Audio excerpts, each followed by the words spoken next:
चांद के अजोरिया नियन गोर बाग हो चांद के अजोरिया नियन गोर बाग हो तो हर जोर के हुई के बेजोर बाग हो तो हर जोर के हुई के बेजोर गोरिया चांद के अजोरिया नियन गोर बाग हो गोरिया चांद के अजोरिया नियन गोर बाग हो तो हर जोर के हुई के बेजोर बाग हो तो हर जोर के हुई के बेजोर बाग हो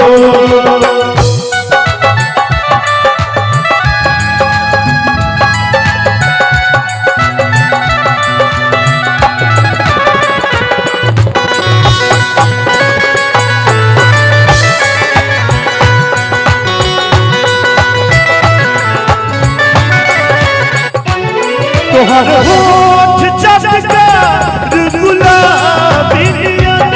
तोहर होठ चटकार गुलाबी नियन आँखी लागे गजरा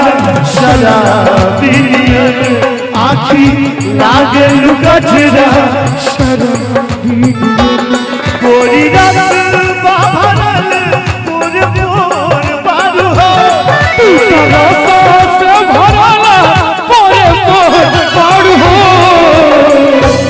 तो हर जो के हुई के बेजोर बारू हो तो हर जो के हुई के बेजोर बारू जैसन सोचले रहली जैसन सोचले रहली वैसन दुनिया मोर पारा सांबर न गोर बार हो छोटे पातर थोड़े थोड़े चाहर पातर मोट थोड़े थोड़ गोर बार हो जैसन सोचले रहली वैसन दुनिया मोर पारा सांबर गोर बार हो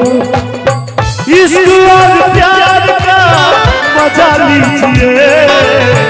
इश्क और प्यार का मजा लीजिए थोड़ा इंतजार का मजा लीजिए थोड़ा इंतजार का मजा लीजिए दिले बेकरार का मजा लीजिए दिले बेकरार का मजा लीजिए थोड़ा इंतजार का मजा लीजिए थोड़ा इंतजार का मजा लीजिए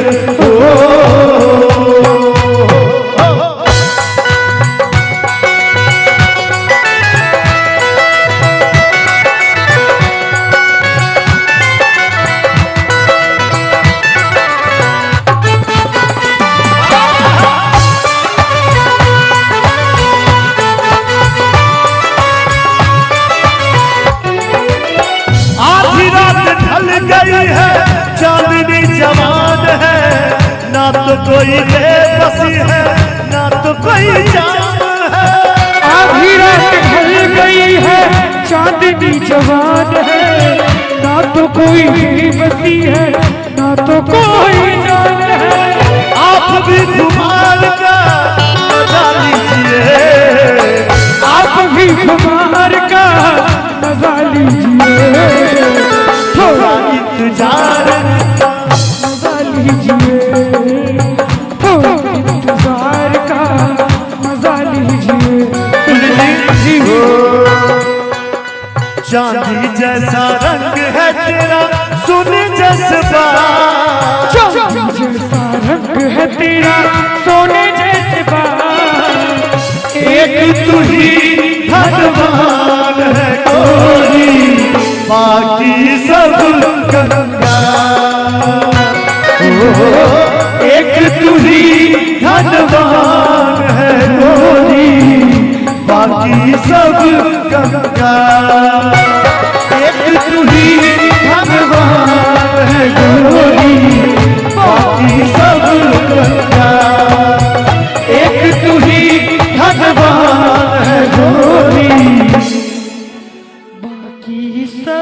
राणा भाई के तरफ से 101 रुपया के पुरस्कार भेटल